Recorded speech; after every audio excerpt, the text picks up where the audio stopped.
Well, welcome everybody. We're glad to have you tonight. We really appreciate you tuning in, and we know you'll all get a lot of useful information from tonight's discussion. We want this to be interactive, so please share your questions in the chat room, and we will try to get to as many of them as we can. This webinar is provided to you as a public service by Porcupine Real Estate. My name is Mark Warden, and I'm the owner of Porcupine Real Estate, a boutique residential real estate firm serving the Liberty community and investors in New Hampshire. Our guest tonight, Corey Reynolds, is a rock star CPA. I get questions from a lot of people over time that are moving to New Hampshire asking for referrals for a tax expert, and this one I can confidently recommend. I'll let him give you a bio in just a minute. Corey usually charges $300 an hour for consultations, but you can ask questions tonight for free. And we really appreciate your time, Corey, because I know you're working 12 to 14-hour days this time of year, coming up on April 15th and end of the quarter, but you've carved out time to speak with our group tonight, and we appreciate it. For those of you tuning in tonight, if you file a 1040 easy every year, you may not get a lot out of this discussion.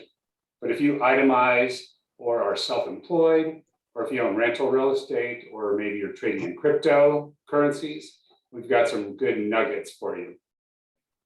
As you all settle in, here are some of the topics we'll be covering. Best write-offs that people miss, some energy tax credits, such as solar, biomass, geothermal, recent changes in the tax law we might need to know about. I wanted Corey to explain the home office deduction. And also we'll talk about tax consequences of trading in cryptocurrencies. For those of you who are W-2 employees and retirees, are there still write-offs even left? In New Hampshire, we have the Children's Scholarship Fund, and that's a tax credit we'll touch on tonight. And then for you guys who are rental property owners, investors, and landlords, what is the difference? What are the different taxations for short-term rentals, Airbnb type of properties? What is cost segregation, and is it worth the effort? Does the rental property file its own return for its own LLC on the BPT taxes here in the state? And then some people ask about whether you own it in LLC or your personal name or a trust, and we can touch on that as well. Awesome. Corey, please give the viewers a short bio and explain all those acronyms behind your signature, and then we can get to the meat of our webinar. Yeah, absolutely. So a little bit about me. So I'm a senior manager at Baker Newman Noyes. We're one of the larger accounting firms based out of the Northeast. I've been at Baker Newman for, I guess, almost 7 years now, and I've been in the world of public accounting for the last 10. The last 4 or 5 years, I've really been focusing in on more of the niche of in the real estate industry. It runs the gamut from just the typical mom and pop investors up, builders, developers, wholesalers. Runs the gamut from the small all the way up to some of the largest builders and developers that operate in New Hampshire and New England. The rest of my client base is I'd say it's a quite a mix. I mean, there's definitely more of a concentration in that remainder of professional services, wealth management, consultants, that kind of thing. And then there's a few oddballs in there, whether it's life sciences or a pretty large renewable energy investment conglomerate that I've been working with. So definitely a focus in real estate, but exposure to a wide array of topics, especially where a lot of the work I do is partnership taxation, S Corp. So then my follow-up work is often working with the members and on their personal income tax issues, those planning discussions, or whatever else they might have dabbled in throughout the year. I guess from here we can get started into some of the long list of topics that we put together. I don't know if we'll be able to get through all of them, but that's why certainly those who are watching, feel free to let us know what you're really interested in, and we can focus in more on some of those issues rather than the others that may not be as applicable. All right. Yeah, great. I did some slideshows based off of your agenda, but you can kind of go in whatever order you want, Corey. Here's some of the things we talked about. Yeah. So I guess we'll just kind of start from the top here. And, as I said, feel free if anybody has any questions, even if it's not pertaining to what I'm talking to at the moment. I would definitely like to address what you're thinking about. So one of the things that is thrown around a lot that people, it makes a good list online is, what are the best write-offs? What are the deductions that people are missing? And a lot of times it sounds kind of cliche, but then there are definitely those things that folks they're not aware of that they can do. It's not some hidden opportunity, but they just don't know that it applies to them. So just starting some of those items, I think one of the big ones that I end up asking clients about pretty much every single year is retirement and HSA contributions, making those after year end. Sometimes you don't think about it during the year. You miss it's just not at the top of your mind. You get to the end of the year, you're starting to look at the tax bill, and well, you can still make those health savings account contributions. You can still make retirement contributions. For IRAs, you can make contributions up until the deadline of your return, April 15th. And then there's some retirement plans that you actually get until the extended due deadline if you extend. So you could potentially get until October 15th to actually make those retirement contributions. So that's one that's definitely a missed opportunity for a lot of business owners if they're not funding those accounts or they don't think about it after year end, or no one brings up that opportunity to them. And I'd say another very big missed opportunity that I see, especially especially among high net worth individuals, but I think it's also missed quite a bit even among those who are maybe they don't consider themselves very wealthy, but they've saved and invested over the years and they have a bit of a nest egg. And that's donation of appreciated stock to donor advised funds or just directly to charities that they're interested in. I mean, it's kind of a double tax benefit for when you're able to do that. So, you buy your Apple stock for $10,000 and now it's worth 50. Well, if you're normally someone who gives to charitable organizations each year, and you say you're going to do a significant gift. Well, if you took your Apple stock and sold it, well, you'd have a $40,000 gain. You'd pay, up to 20% or more on tax on that. You'd have 40 grand left. And then you don't get a $40,000 charitable contribution deduction. Or if you just put that stock in directly, you get a $50,000 tax write-off and you don't recognize any gain. So you end up in a substantially better place. It's also, if you don't have a charity in mind at one time, maybe you don't want to give 50 grand to one charity or you don't want to do it all this year. I think donor advised funds are a hugely underutilized option. So what the donor advised fund is essentially you set up your own, almost your own private fund. I think the most common sponsor of these is Fidelity. You set up an account with them. And when you make a contribution into this account, it's treated as a charitable contribution. I mean, you can't take that money back out. Now it's sitting in this self-funded charity. But then you can use that account to bunch your charitable deductions all into one year, but then still have the funds sitting there growing in an investment account to potentially pick and choose where that's going to go over the next few years. And especially with the increase in the itemized deduction threshold, and it's a very good way to get a tax benefit for some of those charitable contributions, but not having to actually make all of them in a single year to be able to continue to spread out your giving to the organizations you support. And it's some of the other items that I kind of see as they're not really big dollars, they're just smaller things, almost more errors sometimes. State tax refunds, if you didn't itemize in a year, you shouldn't be picking up that refund as income in the following year because you never had a benefit for paying that tax. On the smaller side for charitable contributions, out-of-pocket expenses, providing supplies, your mileage even, child dependent care credits. People typically just think of standard daycare, but the one that's often missed is you can actually utilize amounts paid to summer camps as a child and dependent care credit as long as it meets all the other qualifications. That is the purpose for childcare while at employment or pursuing employment. and say, if I say 529 plans, those are very underutilized, and some states offer at least a small tax deduction for contributing to them.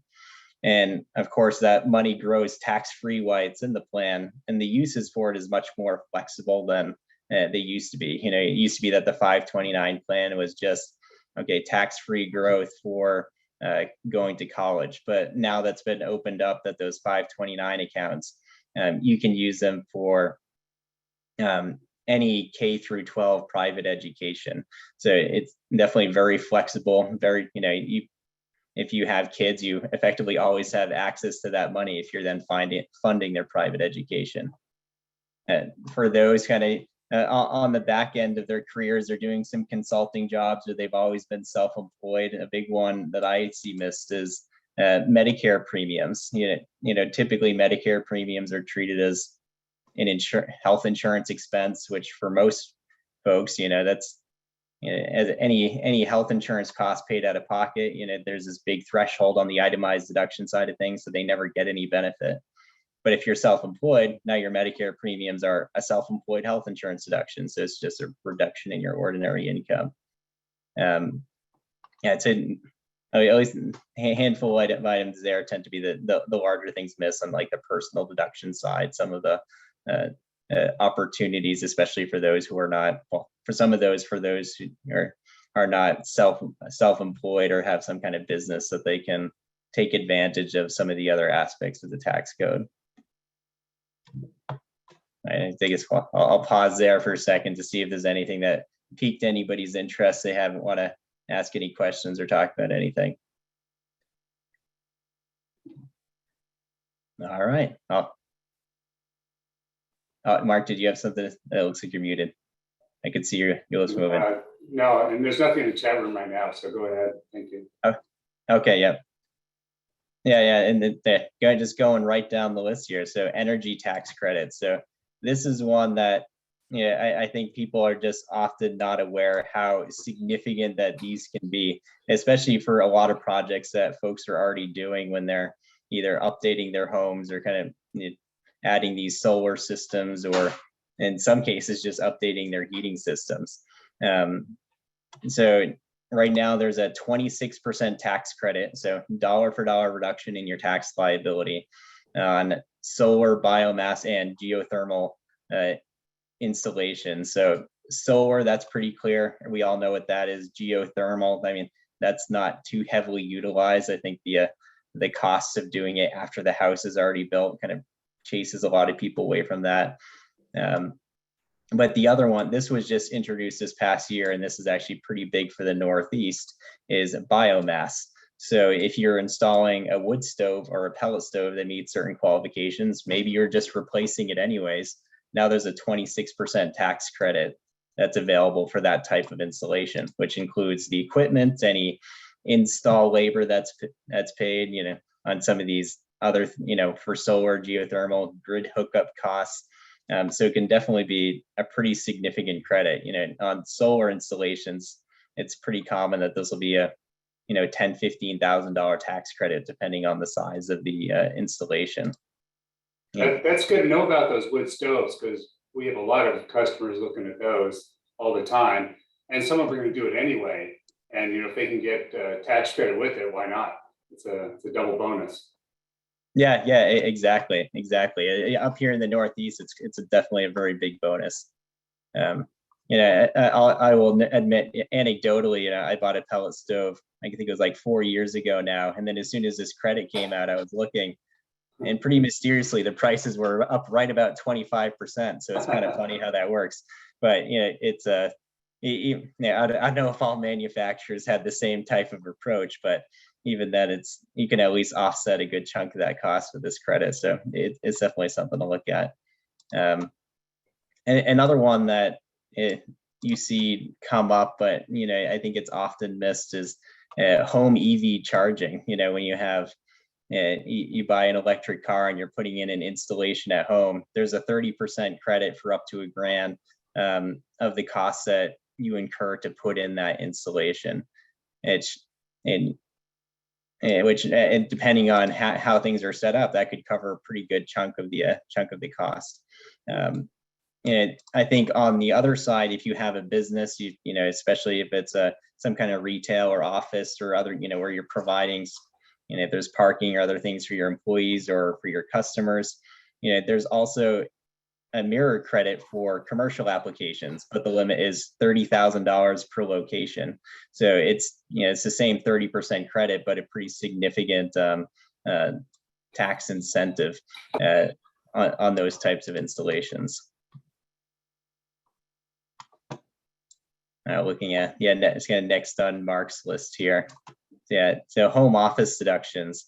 And I think this is sometimes it's underutilized because folks don't think that it's worth it. And sometimes it's not heavily worth it, but even in, you know, I think when people think of the home office deduction and they think that it's not worth it, they're like, oh, well, I have to do all this tracking. You know, I have to track all the expenses related to my house. I need to know how much is used for business, how much is used for not, and you know, calculating depreciation on my house and every little maintenance. If you want to squeeze every last dollar out of this deduction, it can definitely be a bit of a bit of a task to compile all of those costs. At least what I found for my clients is, you know, maybe that first year it's a bit of a learning curve as they're like, oh, now we need to go back and recreate the wheel and figure out what all these costs were. But for the most part, and then after that, they get a system in place so they can, you know, readily track those systems, whether they just compile some of the basic utilities and some of those types of things on a quarterly basis to help keep themselves sane.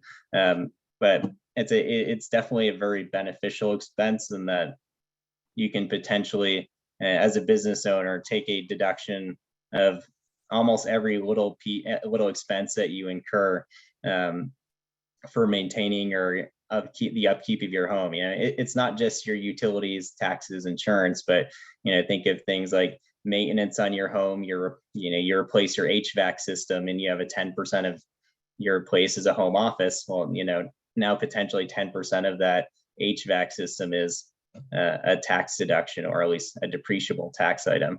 You know, it's things like plowing, security systems, all of those types of things. You can grab that little slice of that expense, and then it's deductible against all your business income. So definitely a very beneficial a slice to have. I mean, it's not available to everyone who has a business. You know, if you don't have the right setup with a partnership, then it's okay, this is an unreimbursed business expense and the partnership was never going to reimburse you for it. Or if it's a setup where, you know, you already have a primary office and your home is just secondary, so you're not, you know, your home isn't used for interacting with your clients or for meeting with customers or where your employees are. You know, it's just a place where you work some evenings. You know, you're going to have a hard to argue saying that this is primarily for business use, that home office section of your home. But especially now with a lot of consulting and service-based businesses where startups or people are working out of their homes, I think it's going to be something where more and more even kind of these small one-offs are going to be utilizing this deduction. Corey, years ago, I heard that the home office deduction was a big red flag for the IRS. Do you still think that's the case, or not so much, as long as it's within reason? Yeah, as long as it's within reason, there's nothing that indicates at all that it's truly a red flag to the IRS for audit purposes. You know, at this point, the home office deduction is essentially ubiquitous with every kind of business out there. You know, pretty much everybody I work with that has a Schedule C where they're reporting all their business income on their personal income tax return, they're utilizing this benefit, you know, to the extent that they're able to. And I say, of course, it's purely anecdotal, but in 10 years I've had folks claiming this home office deduction. I haven't had any that have undergone audit where the home office deduction has been questioned in any level of significance. It was typically something else that potentially triggered the audit or that people were looking at. So I'd say it's definitely not a big audit risk. Corey, I used to, a long time ago, I started a Schedule C, and then about in the 90s, I incorporated as an S Corp. And I noticed at that time, and this might be what Mark was thinking about especially, is there was an enormous difference in how the IRS regarded business use of a home if you were filing if it was on Schedule C versus on your corporate return for your S corp. That like for instance, the IRS was really hard asked about parts of your home had to be for exclusive use of the business and full time. It meant it was really hard to use it. Whereas with an S corp, you could work out fraction of the square footage, fraction of the time. That's room could be dual use, and they were much more reasonable about it than they were with a Schedule C. And I found that personally to be one of the great advantages of having as much of my life through an S corp as possible.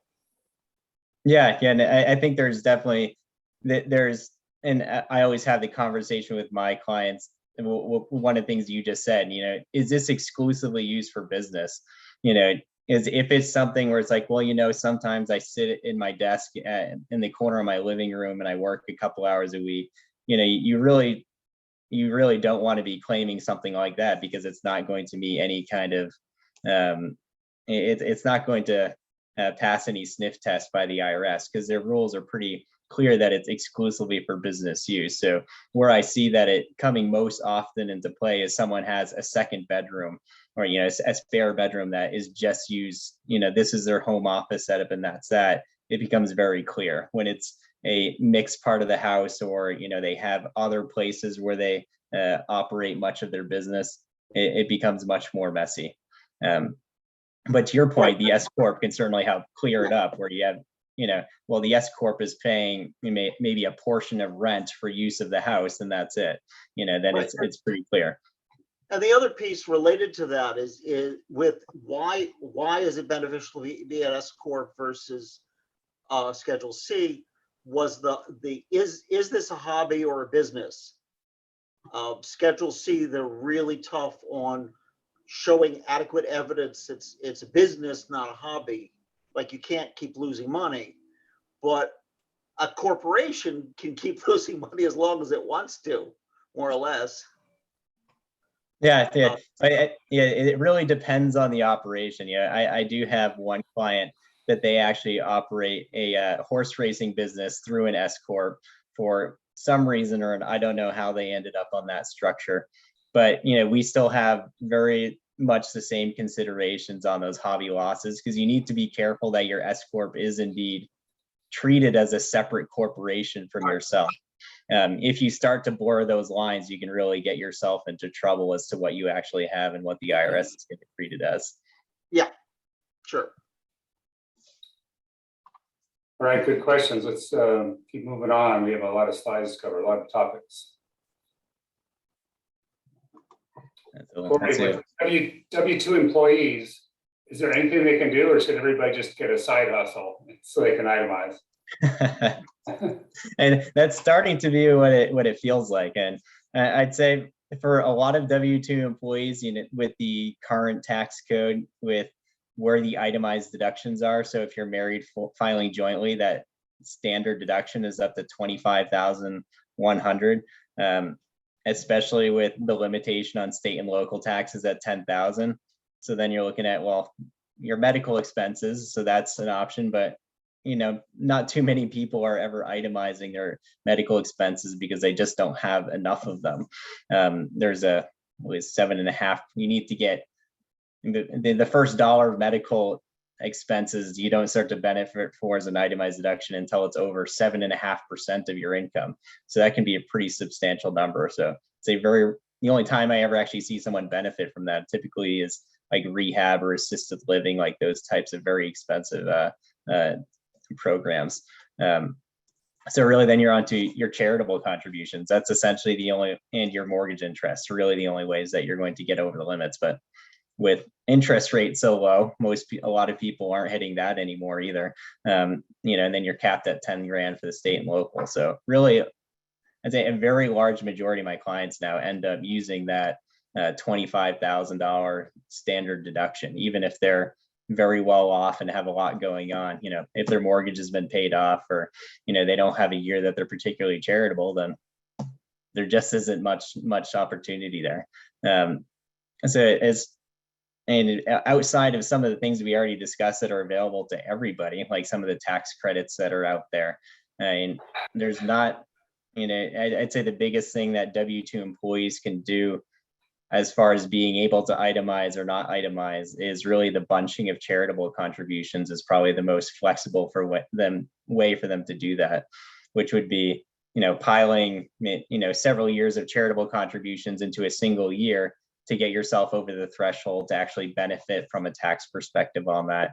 And then perhaps the following years not having, not making as much in contributions. So, and that's another big place where these donor advised funds come into play, is you can bunch those contributions and put it in a donor advised fund, but then you can still control and control the timing and put it out to the charities of your choice over several years. As a W-2 employee, you're really kind of stuck. Corey, following up on that, what about W-2 employees who own a rental property? Let's say they own a single family or duplex as an investment property. Is that almost always going to guarantee that it's worthwhile to itemize, or not necessarily? I'd say in many cases, it's not going to change the picture at all as far as itemizing. And a big part of that for rental properties is if you're over certain income limits, you can only benefit from the paper losses that rental property would put off if you are what they call a qualified real estate professional, which is a tax status that's effectively the majority of your time is spent in real property trades or businesses that you're active in. So if you're not active in them, then if you have paper real estate losses, or you invest in a syndicate, or those types of things, those losses just get trapped up and don't end up being able to go anywhere. They're just they just carry forward until income is generated, other passive income is generated to release it. So then on your personal income tax side for your itemized deductions, it hasn't ended up changing your picture at all. Well, that's great. This is why we hired you guys, paid big bucks for this, because it's just overwhelming how arcane it is. Let's skip the next two bullet points. I don't know if we have any retirees on here. If people have specific questions about that, they can put them in the chat room. But let's touch on this Children's Scholarship Fund, which is unique to New Hampshire for those people who are living here and pay some sort of business profits tax here. How does that work? And because we want to get more of our people to take advantage of, because it's such a great program. Yeah, absolutely. And this is something that is actually applicable if you're a business owner in the state, or if you have or if you're subject to the New Hampshire interest and dividends tax, which is, I guess, essentially our we say we're not an income tax state, but really that interest and dividends tax is still sitting out there, where over $4,800 for a couple of interest and dividend income, they're charging a 5% tax on that. And that tax is actually being phased out. It's going to be gone, right? I think they're saying by 2026, but at least for now, it's still a consideration. Yeah, that was definitely a big win, Mark. I think that was this past year where they passed that they were going to phase that out. But at least on the business owner side, so there's a few different types of charitable organizations that New Hampshire has decided that they were going to partner with for these tax credit programs. And what they do is say, that they provide an 85% tax credit. Specifically for the New Hampshire Scholarship Fund. But for the Children's Scholarship Fund, they provide an 85% tax credit for each dollar that you contribute into the fund. So if you make a $1,000 contribution to the Children's Scholarship Fund, you get an 85% tax credit against your New Hampshire business profits tax. It's a pretty good incentive right there. It offsets you can offset a significant portion of your tax. But then it's almost a double benefit, because then that contribution also doubles for federal purposes as a charitable contribution. So if you're benefiting from your charitable contributions, and I guess you could say first to put some math on what the whole picture looks like, if you put $1,000 into the Children's Scholarship Fund, first you'll receive an $850 tax credit against your New Hampshire tax. So right there, you're only $150 out of your own pocket for your New Hampshire taxes, and you're able to provide $850 to the Children's Scholarship Fund. So that's pretty nice right there. But then on the other side, then you receive a federal deduction. So say that you're in a 24% tax bracket, well, you have $240 in federal tax savings. So now you've actually come out ahead. You have more money than you started with, and you're able to contribute $1,000 to this organization. So it's definitely a very powerful tool for folks to take advantage of. It's definitely underutilized and for a lot of taxpayers. Yeah, we at Porcupine Real Estate have been taking advantage of that for several years. It's a great program to begin with, but it doesn't cost you much money. I think it's a really good way to go. And kudos and hats off to Kate Baker, Children's Scholarship Fund, for getting that through. Yeah, absolutely. And there, there's a few different, other similar type programs where whether, there's the Children's Scholarship Fund, there's a few low income housing type groups, and there's a variety of groups that New Hampshire is blessed, and each of them tend to have slightly different rules on the programs, but all of them have very similar results. And it's a very good way to really choose where your money is going and invest in the community rather than handing it all over to the state of New Hampshire. Yeah, I'll go back to the screen share in a second, but we had a question in the chat room, and I figured this is a good place to insert it. The question was about current use taxation status for properties in New Hampshire. And I can give an overview if you'd like, but basically for properties in New Hampshire over 10 acres, you have the option to put a large percentage or portion of the land or the property into what's called current use tax status. And the town will assess a portion of the property at a greatly reduced rate. The idea originally was so that grandma and grandpa don't get kicked off the property for having to pay tax bills on 100 acres that they own. So it's a bit of a scheme, and it's arcane. There are a lot of levels to it. And let's say you buy raw land that's in current use, it's great because you're only paying a couple $100 in property taxes per year. But once you take it and improve the property, which means start building a house or putting in a driveway, then there's a penalty, and the town will recoup some of the tax savings that have been enjoyed over the previous years. So it's great if you're buying a house on 30 acres and you're going to stay there forever, you're not going to improve the rest of it. It's a really good program. Corey, anything else you want to add to that? That was sort of a high level summary of it, but you would know more details. No, yeah, I think you covered it really in, I won't say in its entirety, but yeah, that's essentially the gist of the program. And it's definitely a very good one for those large tracts of land, or it's pretty common around where I am for folks to do it. Maybe they just buy 10, 15 acres that they plan on using for hunting land or whatever, whatever recreational purposes that they're not planning on developing it. And you can have a fairly large chunk of land that you can own for very cheap on an ongoing basis, especially when you consider the rest of the New Hampshire real estate property taxes.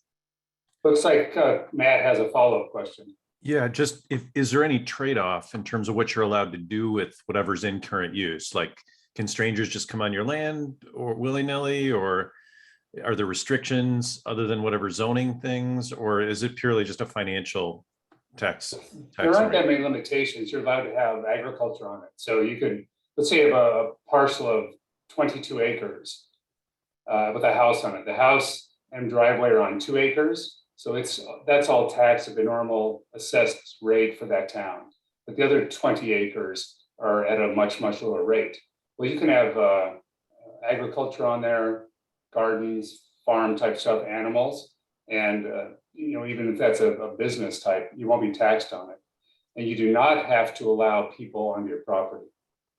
Some do. It's very common as a good neighbor in New Hampshire to allow people to snowmobile or hunt on your property. But you're not required to. You can still post it, post no trespassing and still enjoy the tax benefits. Yeah, New Hampshire has some very unique, I say, property use laws in that, a lot of states, you essentially are not allowed to use someone else's property without explicit permission. But in New Hampshire, essentially the default is unless it's not posted, you can use that person's land for recreational purposes as long as you're not damaging or doing anything to hurt the land. If you're cutting tree limbs or making a trail, you're going to get yourself in trouble. But if you're just walking through or, sitting and hunting, whatever, fishing, the default rule is unless someone tells you you can't be there, you're allowed to be there. I mean, if someone asks you to leave, at that point, you don't have any, you leave. There's not any, there's nothing that says you have a right to be there and that they can't kick you off. But if no one says otherwise, then you can be there. It creates a very unique environment, especially for folks who, whether it's just enjoying time in the woods, hunting, or whatever it might be.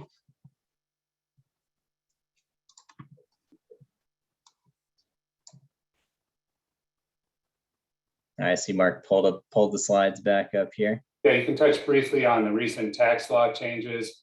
If nobody on this call is paying BPT or BET, then they don't really need to know about that. You already touched on interest and dividends tax, which is going away over the next 4 years. So let's jump ahead to crypto, which is always a fun topic in libertarian circles. And you and I went round and round and round on this, and it can be pretty difficult to figure out first in, last out, first in, first out. So for people who are trading or buying and selling crypto, they really need to be aware of some capital gains tax, I believe. Yeah, absolutely. And I think one of the most key things with if someone's going to be actively trading in crypto is your organization. Like, you need to be very on top of have some organization method of tracking your ins and your outs, so you know when a taxable event has occurred. And right now, with essentially the IRS has applied essentially old bartering tax law to cryptocurrency, which has made the taxation of it fairly onerous, I guess you'd say. If you trade one crypto for another, that can technically be a taxable event. If you go and pay for a restaurant meal with crypto, that can be a taxable event where that crypto is realized at whatever the fair market value of the meal is. So some of those, or if someone pays you in crypto, well, whatever that can be self-employment income for what you were paid in crypto, no different than if you're paid in a dollar. There's definitely a wide variety of treatment of crypto depending on how it's used and in what way it's transacted. And it's a good chunk of it is, the IRS has not come up with too many explicit rules as it comes to cryptocurrency. So you're kind of forced to use these archaic rules that never had cryptocurrency in mind when they were written. So it's creating, in some cases, some odd tax results, especially if it's just, moving from one cryptocurrency to a different one. Well, the IRS would argue that's a realized event. Now you have a taxation event because you swapped out Bitcoin for Ether or whatever it might be. So yeah, having that organization of knowing, it's, first in, first out, what was purchased for what was sold for what. And I know there's a few programs out there that I've seen folks use to help track and organize those types of things. And at this point, none of those systems are perfect, but it's definitely better than nothing. I think, the most active crypto trader that I work with had thousands of transactions, and, thankfully, I was not a participant in auditing it to making sure that the program pulled it all correctly. But I think he spent a few days walking through all of it at the end of the year, kind of correcting errors and truing things up. So it's really having an understanding of what's going on. It's trying to reconcile it on a regular basis too. If you're waiting to do all of it at the end of the year and you've had thousands of crypto transactions, it's going to be difficult. It's going to be a big project. So I think doing a little bit at a time will definitely make your life a lot easier. same thing with looking at, well, what did you use the crypto for? What were the potential events? When did you transact? If it was a payment, someone paid you for your services, that's going to be different than if you bought and sold and had a capital gain. They kind of the same transaction can go from self-employment income to a capital gain income.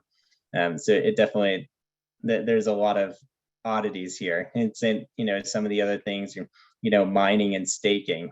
Right now the IRS's official position is that these are ordinary income when you receive that crypto. And the way to look at it from there is, well, then if the crypto appreciates from what I received it at, well, then it's capital gain income. So there's just so many little caveats to it. With the volume of transactions, it can definitely be quite onerous for someone. And I'll just throw this, because I know this was making the news in the last couple months for folks in the world of crypto, especially those who are involved in staking. So, there was an individual, I can't remember what state he was in, but essentially he had reported his staking income on his income tax return. And then a few months later, he went back and amended that return and said, no, that's not income. Essentially, this is a self-created asset. No, I don't have income here, and claimed a refund on that amended tax return, saying, that this isn't income. And at first, the IRS, they wouldn't give him his refund, essentially saying, we need to look at this. And then the individual started raising a stink about it. And then the IRS essentially was, well, they didn't want to die on this hill right now. So rather than taking a position, they gave the individual his refund. And one of the one thing that folks have been saying about this, like, well, this means that the IRS does not think that staking is ordinary income. But unfortunately, that's not, we don't have anything that we can rely upon here. There's nothing in legislatively that says just because the IRS agreed to give someone a refund that it means that they were taking a position that this is not ordinary income. It just means, well, they gave him his refund, and they're going to go they're going to wait until they have the case where the facts line up that they can feel that they can bring it to tax court and actually, win in their favor. So I believe that individual was then, he essentially refused the refund because he knew it meant that it wasn't a position the IRS was taking, saying, well, all your future earnings like this won't be taxable. It's just them processing the refund in a timely manner, which I guess there's been some debate on this that I've seen, is like, if the IRS actually refused to give him his refund, or if the IRS was just incompetent and wasn't able to process it in a timely manner, which I don't know which it is. Personally, I've seen some amended returns take over 2 years to get processed over the last couple of years. So it wouldn't surprise me if it was the latter. And at this point, the IRS just wrote the refund check, and, they're going to find the right case and eventually battle this out to see what it is.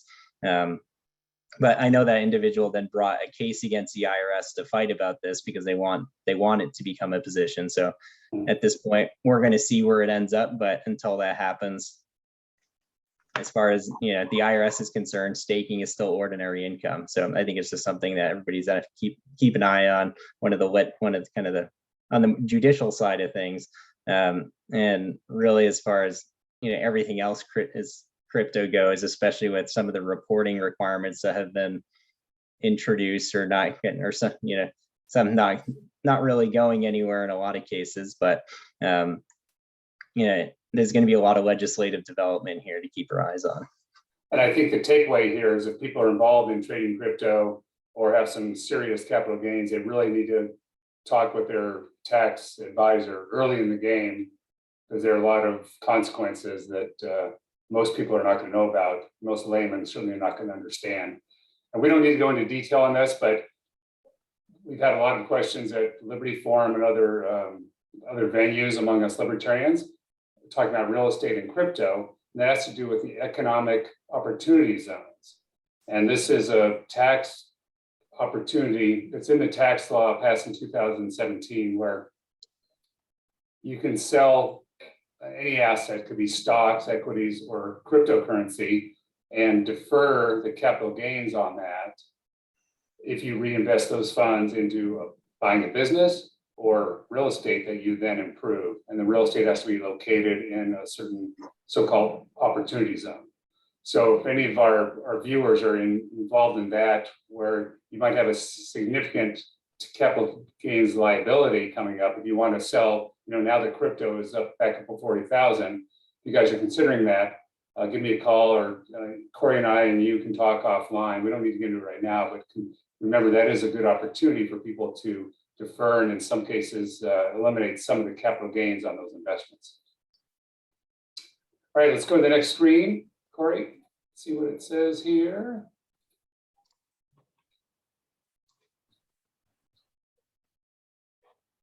Other way. Yeah, because we're real estate companies. We have a lot of rental property owners in our midst, and we get questions on this all the time. We're, as realtors, we're supposed to say that we are not experts in taxation. So talk to your advisor. Talk to us about Airbnb and some of these other things on the slide. Yeah, this is actually a really interesting one. I think I wrote an article about Airbnb stuff. I think it was probably like 3-4 years ago now. And at the time, there's a few people I talked to in the firm that was like, oh, well, no one really has this going on except for the occasional oddball. Folks would have the family vacation rental that was rented out sometimes. And now it's everywhere. It's amazing how fast it's growing. It went from folks just renting out their, it's like, well, I have this vacation home, so this is a good way to market it too.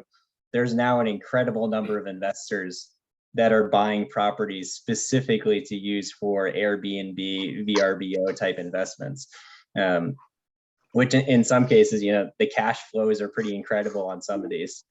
Yeah, I have one. I think the guy rents out this place for $8,000 a week, and he has 85% occupancy for it. This is out in Montana. So, it's pretty incredible what some of the cash flows on these can be.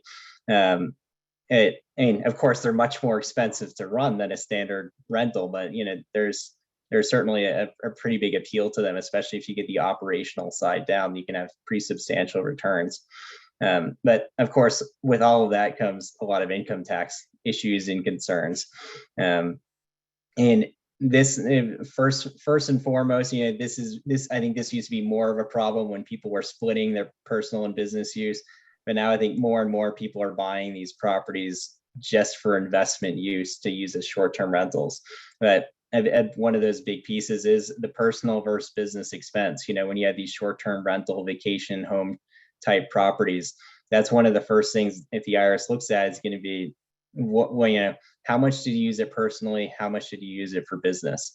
Because there's various thresholds depending on, if you used it less than, 14 days, 10% of the rental use, then it's not a substantial amount of rental use, that there's loss limitations on any paper losses.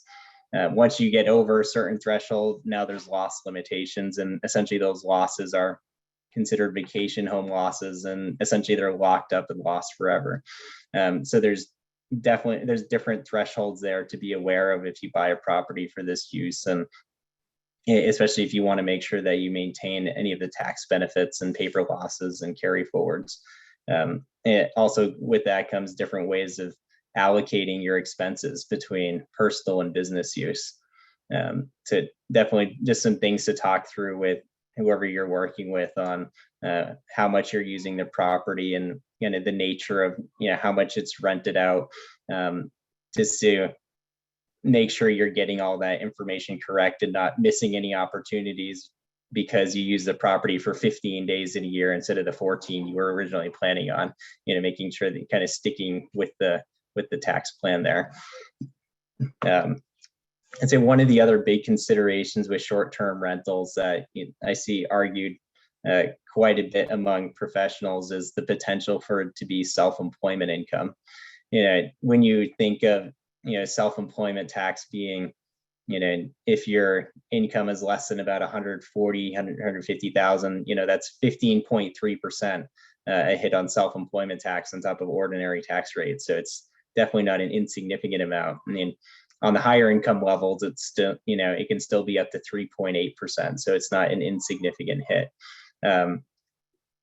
But when you look at a standard rental property, not subject to self-employment tax. So, what factors differentiate between it being self-employment income or just a rental?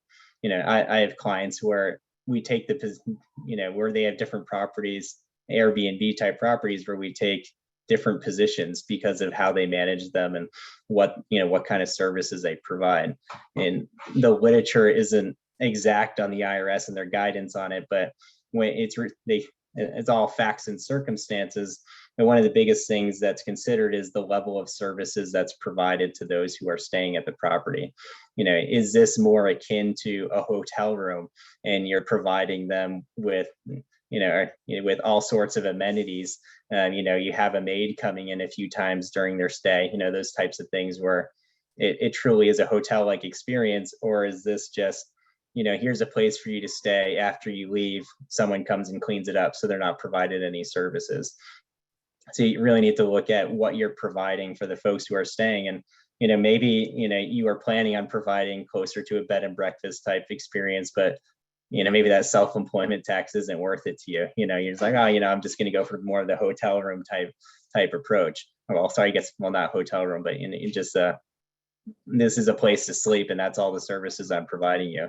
So I think that's something to keep in mind when you're setting up these types of investments.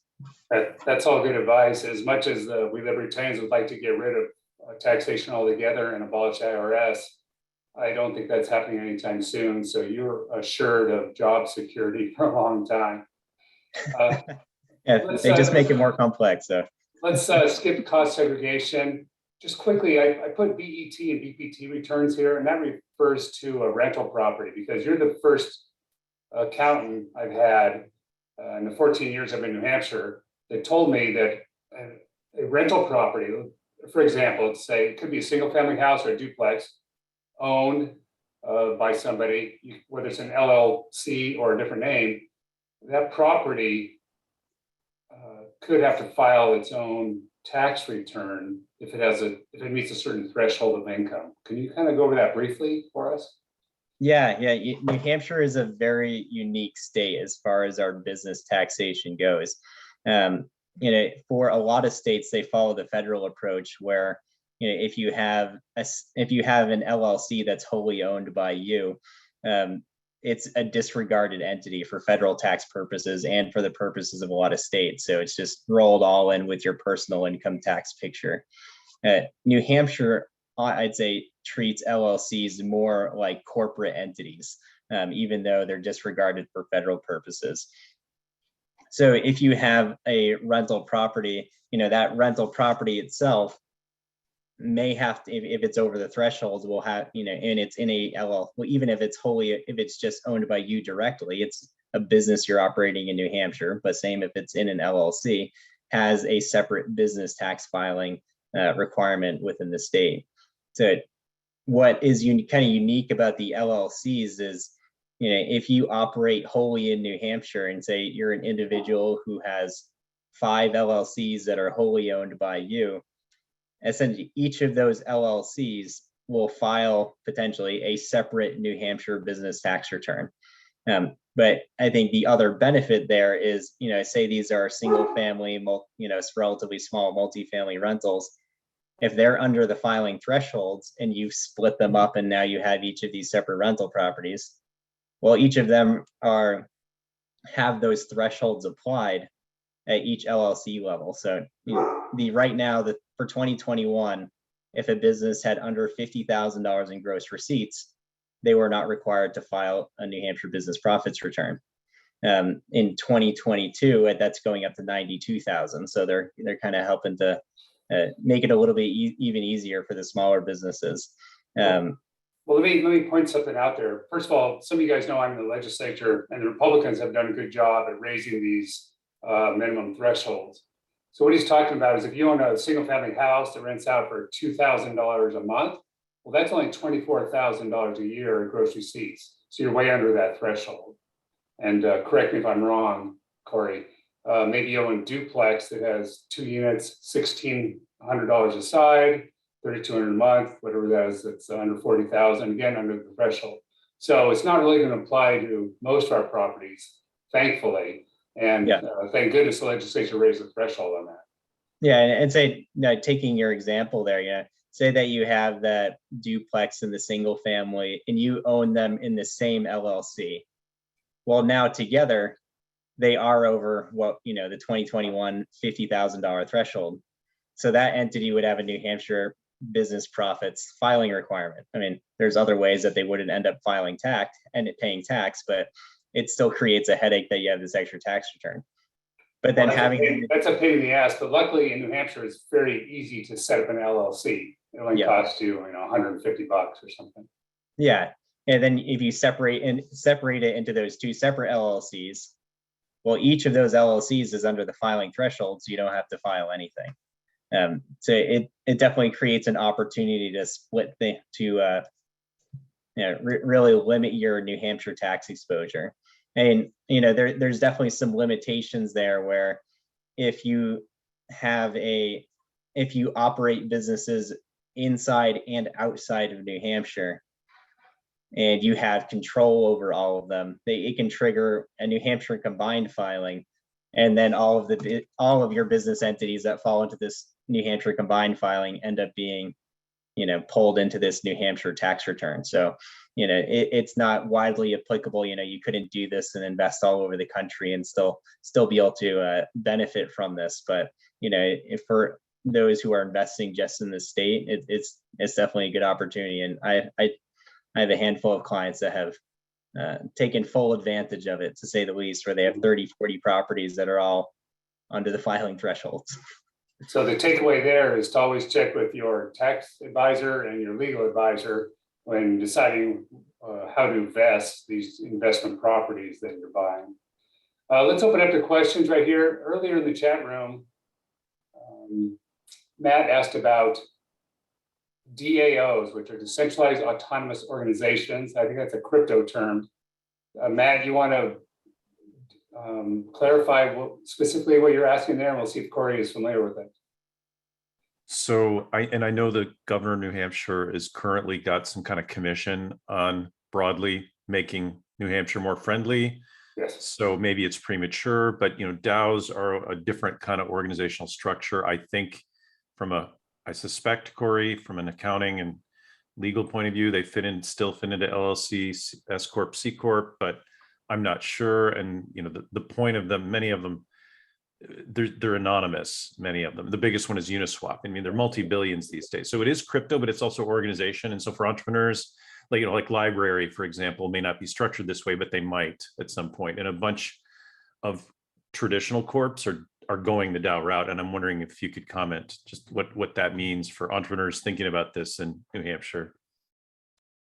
I will admit that I don't have any familiarity with that, with that topic as far as what New Hampshire is planning on doing. In the world of crypto, I'm familiar with a lot of pieces, but I will never proclaim myself to be the expert. That's for sure.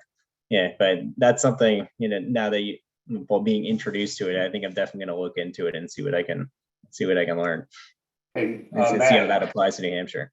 Matt, just last week, Keith Ammon and I went down to Boston to attend a crypto conference at MIT. And Keith Ammon is a state rep, and he's really knowledgeable on the crypto stuff. And he has put in some bills this year that he borrowed from Wyoming. You may know this. We got the language for the bills for the legislation from Tyler, from Caitlin Long out in Wyoming, to try to replicate that here in New Hampshire. Because of our banking laws, we had to tweak a little bit. But as you said, there's this new commission to study blockchain and cryptocurrencies in the state. Keith, I think, is going to be appointed to that commission. So it'll be very interesting to see how that plays out. And then, of course, you're going to have the two sides. You'll have the DAO. Your DAO question, is that a federal tax issue versus a state issue? But what we're trying to do here is keep the state out of it as much as possible and invite this new industry here. I have a question about real estate purchasing, which may be pertinent for, well, the FSP group in Facebook, and every day there's somebody new who's asking questions about moving here and so on. I'm in a rental right now, getting really tired of that and thinking about getting ready to buy again, even though I'm a paleo porcupine from way back. But so the question becomes, we talked about forms of business and the implications. One of the things that I had for a long time and still do, the question of, do I do this transaction as an individual or as an S corporation, and what are the advantages? So I do have that as kind of part one aspect of buying property to live on or live in, where business will also be happening. But then in my case, I wound, maybe not that unusual too, is I inherited a bunch of money recently, and it was put in a trust. And so I have three separate legal entities. I'm a trust, a corporation, and a person. And I'm wondering whether it's kind of to Corey and the real estate folks, that whether there's advantages, disadvantages, ways to leverage the fact that it's available to us to be several different people from a tax point of view. Yeah, it's, well, I guess going back to the first part of the question about purchasing essentially primarily personal use real estate. I know you said there's going to be a business component in there. Yeah.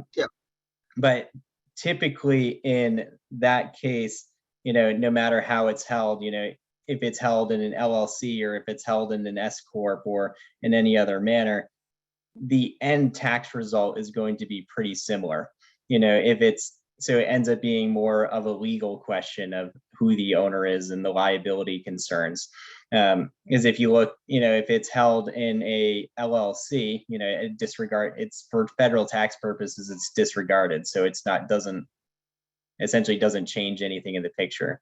If it's held in the S corporation, well, you're required to treat essentially yourself as separate from the S corporation. So then you're taking money out of your pocket, you're paying rental income to the S corporation, which it's picking up as income, and then deducting the expenses. And then if, so there's, is there, the question ends up being, is there a net tax benefit there? And perhaps I don't see that it would be a significant one, especially when you consider that if it was held within the S corp, you would then, I think for one, if you're doing anything personally in the residence for your own personal benefit, it would start to bring into question if it was ever looked at by the IRS. How, is this truly a sham transaction? Is this all about tax avoidance? And I think the other point that would need to be considered is, if you ever plan on selling this residence, for federal tax purposes, there's still a reduction in your capital gain on the sale of a residence of $250,000 as a single person or $500,000 married filing jointly. So if you stuck it in the S corp, you're walking away from that benefit altogether. So I think that would be a pretty significant one to really shy away from. That would really overshadow any of the potential smaller tax deductions of renting it out to yourself. Now, in terms of the trust, what you see with I've just recently gotten old enough to think in older person terms of thinking, oh shit, I'm going to retire, I'm going to die, and thinking about, well, and so I start getting commercials geared towards me, or I pay more attention to them and so on. And I look at what friends of mine do with their properties, and one of the things that's talked about, and they're constantly changing the laws, so who the hell knows what reality is now. But in terms of people who, for whatever reason, have concern about their life expectancy, this and that, and you wonder, or you have a family farm, whatever. What I hear talked about a lot is the idea that you have a trust that owns your property, with the idea in part that it's easier to pass on in your estate if it's the trust that owns and that it's certain. There's also benefits maybe with regard to Social Security or some other kinds of things if your biggest asset is not owned by you. Yeah, and I guess there's two parts there. So first, with estate administration, so it definitely eases that, because if you're whatever assets are sitting in your trust at the time you pass, it skips past probate. So it creates a lot more privacy for you as the owner, because none of it becomes public court record as to what you actually held. It's just, is all in this trust, and the trust says when I die, this is how it happened. So probate never gets to look at it. Right. So, and that's a very common reason for people to put their homes in a revocable trust or something like that. As far as federal taxes or state taxes, there's not going to be any benefit there. But the benefit that it does provide in easing the passing is definitely a very significant one. And there's kind of some of the other considerations you got as far as assets that you hold, and especially as it relates Medicare, especially if you require long-term care, and what assets they're able to go after. And with that, the concern is what you need to be able to do most. I'm not the foremost expert on this topic, so if I get something wrong, please someone throw out if you understand anything to the contrary.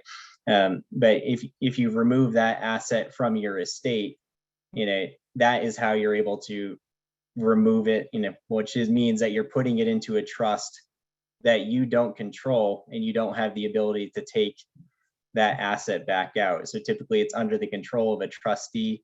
If you then continue to live in that house as though you control it, the IRS isn't going to, or whatever organization, very well may not accept that your house was actually removed from your estate, that it's not your asset, because you're still treating as though it's owned by you.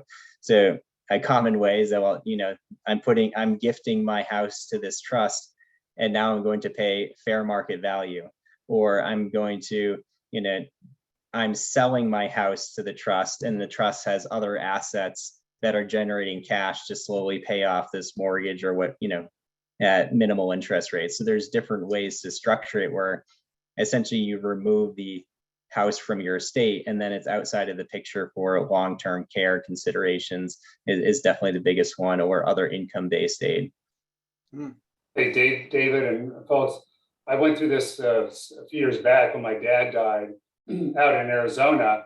And fortunately, he had most of his stuff in a trust, revocable trust, and it was really smooth. We avoided probate on almost everything. Well, that's how I wound up with the trust. The trust, my mother had it, it's third generation now of getting the trust. My great uncle passed it to my mother, who passed it to me, and with still a lot of the original principle intact. Oh, you get a step up in basis every time it's inherited? Well, it's not property based. It was Okay. Investment account that Oh. just wound up, so that we had to create successor trusts. So my sister and I got the trust, and there's all these, it's really nightmare complicated, and I guess they just changed the effective law. But so I guess more generally, that whole notion, like thinking about S corporations all over the years, and now here it is, I'm a third person. There are 3 sets of papers I need, because the trust has to file every year. But thinking about buying got me wondering, and then I know other people, a friend of mine's heavily into real estate, and he has several hundred corporations, one for each property, or trust for each property. Yeah, these are all good problems to have, and I guess all we can do is advise that you have a good close conversation with a tax expert and a legal expert. So I found out talking to my attorney here that you have to what's called fund your trust. So you have to go through all your bank accounts, all your retirement accounts, IRAs, and properties, and put them into the name of the trust. But in some cases, some banks won't allow it. Like my business account won't let me put it in the name of the trust. So you have to just work with the professionals. But we're going to wrap it up here. We had some people asking about crypto tonight, and we're going to do another webinar similar to this. about crypto. We're gonna do two of them actually, Crypto 101 and Crypto 202. Amy, one of those, I think next Monday, the 15th, and then the following Monday, the 22nd, 6 o'clock. If you go to our Facebook page for Porcupine Real Estate, we'll have the information there. We'd love to see you guys. And we'll have a couple of crypto experts, including Keith Ammon, on that call. In the meantime, Corey, I want to thank you for sharing your knowledge and your time with us tonight, especially during tax season. All you guys who attended, David, Matt, I saw James on there, and whoever 720 is, we really appreciate you guys being here. If you want to get a hold of Corey, I'll put his name up here right now, but you can always contact myself or Amy in our office. We'll get you his information, and he really knows his stuff, especially if you have assets in New Hampshire. You got to have the right tax representation.